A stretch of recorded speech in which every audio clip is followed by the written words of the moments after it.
Members of the Commemorative Air Force, welcome to Marine Corps Station Yuma. On behalf of Colonel Robert Kukuk and the men and women of Marine Corps Air Station Yuma, welcome to the 50th anniversary of MCAS Yuma and 100 years of wonderful Marine Corps aviation history. Sorry, I didn't hear you. My name is Ken Kreitz, and I'm delighted to have the opportunity to be the narrator for this part of the show. The next time you get to Midland, Texas, come see some of the 150 aircraft of the Commemorative Air Force and see one of the finest museums that there is celebrating that period from 1939 through 1945. I want you to close your eyes for a moment. I want you to go back in history with me to a time when America was a totally different place to live and work. Europe was already in the throes of war. England had been bombarded for over 3 years by this time. China had already suffered the rape of Nanking. But on the beautiful Hawaiian island of Oahu, it's a beautiful, bright, sunny Sunday morning, just like it is here at Marine Corps Air Station Yuma. Two young servicemen operating a brand new piece of equipment called radar, Joe Lockhart and George Elliott, call down to their commanders, say, "We have a large flight of aircraft coming in from the northwest." He said, "Don't worry about it. You all just go ahead and go to breakfast." He was thinking it was a flight of B-17s coming in from the United States. Earlier that morning, the destroyer Ward was out off the coast patrolling. They got a report from a tender that they had spotted a submarine inside the bay at Pearl Harbor. They went to investigate. They found that periscope and, unbeknownst, fired the first shots of World War II, sinking that aircraft. They were just preparing to wave the flag of the United States battleship, the Arizona. The time, 7:55 in the morning. The date, December the 7th, 1941. The Pearl Harbor, 235 aircraft of the Imperial Japanese First Fleet, flying from the aircraft carriers Akagi, Kaga, Hiryu, Soryu, Shokaku, and Suikaku, have just began the invasion on the island base at Pearl Harbor. December the 7th, 1941, and you are there. The Mitsubishi AM60, the Nakajima B5NK, and the Aichi D3A dive bomber, under the command of Isoroku Yamamoto. He had ordered one of his men, Commander Minoru Genda, to put together a battle plan that would allow the Japanese to invade Pearl Harbor, eliminating the Pacific Theater Fleet under the command of Admiral Husband Kimmel. His plan was to eliminate the fleet so that they could run rampant through the Pacific and take over all that they wished: oil, munitions, iron, steel, ore, everything they needed to be the greatest empire in the Pacific Theater. The Nakajima B5NK, specially designed torpedo between the wheel wells. Admiral Yamamoto knew he had to have a weapon that would run shallow in the bay at Pearl Harbor. It's only 50 foot deep. The Nakajimas, as we see them turn around out there, lined up on the United States battleship, the Oklahoma. They dropped first one, then two, then three of those fish into the water. They impacted the Oklahoma. She exploded, rolled over on her starboard side. 400 men were trapped inside the bowels of that great ship. It took a month for them to get it all out. The Oklahoma never fought again. High above, the Ayachi D-3A dive bomber, you can see it up there with the red tail, a 250-pound bomb between the wheel wells. As it rolls up on its left side, it takes aim on the United States battleship, the Arizona. It comes down, releases that bomb from high altitude. It goes through first one, then two, then three decks of the forward magazine of the Arizona. That great ship explodes with such force. She burned for 2 days. 1,180 sailors went to a water grave on that December the morning, 1941. They sleep there today. High above the Mitsubishi A6M0, 2 young servicemen, 2 young captains by the names of Ken Taylor and George Welch managed to get their P-40 Warhawks into the air to fight against the aggressors.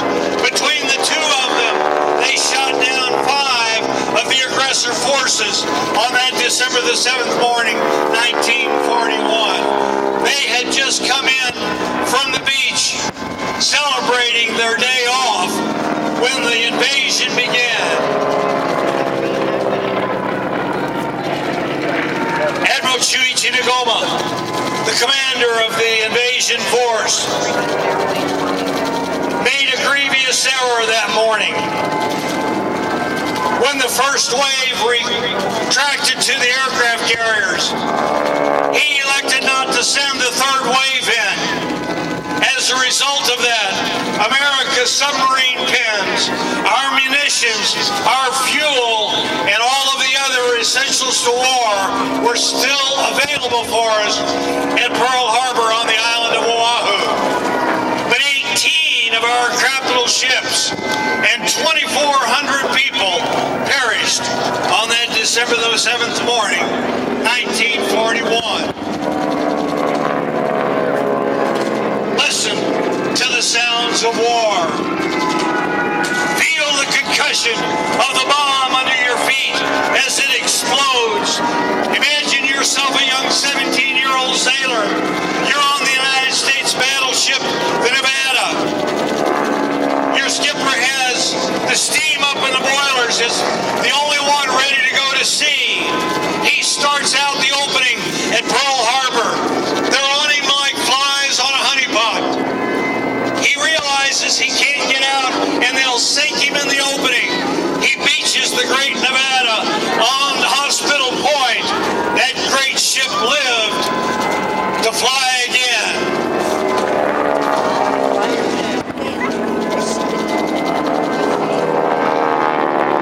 At the very same time that the Japanese were invading Pearl Harbor, they hit the Philippines, and they also went to Wake Island. VMF 211 was based at Wake Island under the command of Hammer and Hank Elrod. Hammer and Hank had 12 F-4F Wildcats out there. When the Japanese hit, 7 of those aircraft were destroyed almost instantly. But over the next couple of days, the other 5 aircraft continued to fight against the aggressors. Up to the 23rd of December, they fought valiantly. When they lost all of their aircraft, Commander Elrod put together a beach invasion protection force. And up to the 23rd, they fought against the Japanese, sinking the first 4 Japanese ships of World War II.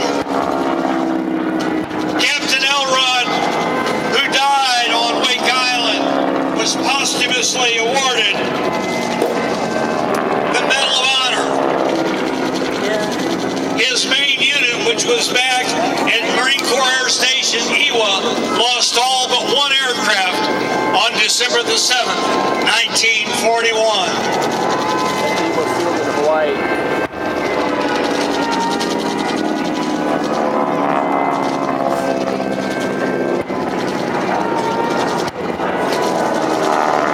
High above, you can see the aircraft. Think of the smoke. 183 aircraft attacked the field that morning.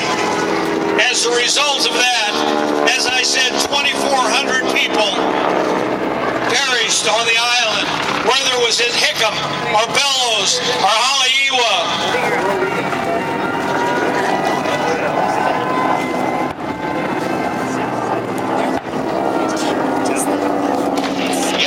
Listen to our president, Franklin Delano Roosevelt, as he went before Congress.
Triumph. Yes, it was 4 long years later, and it was almost 5 million souls over the next 4 years. But America, as we listen to the great Kate Smith sing about our nation, America pulled together she never had before. America started building aircraft, and we started building ships one a day. Liberty ships, they called them. And tanks, and Jeeps, and General Motors, and Ford, and Packard, and all of the great nations, all the great companies of our nation began building all of the war machinery. America started doing victory gardens so that we could save the water, and the aluminum, and the gasoline, and the rubber, all the things our young men needed as they fought throughout the world. America pulled together as it never has before. But we must never, ever lose sight of the fact that America is indeed the bulwark of freedom throughout the world. Whether it was World War I, or II, or Korea, or Vietnam, or Panama, or the Persian Gulf, and now Afghanistan, it was the young men and women who wear the uniform of this great nation that allows us to be the greatest free nation in the world. Do you believe that, America? Do you believe that, Yuma, Arizona? Put your hands together and let them hear you all the way downtown.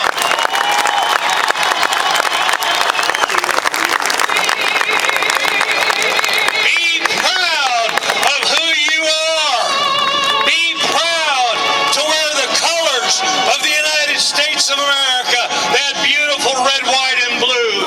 Be proud to put that flag on your collar and say, I am an American, and then stop and say thank you to all the young men and women that wear the uniform of our great nation and allow us to live in the freest, greatest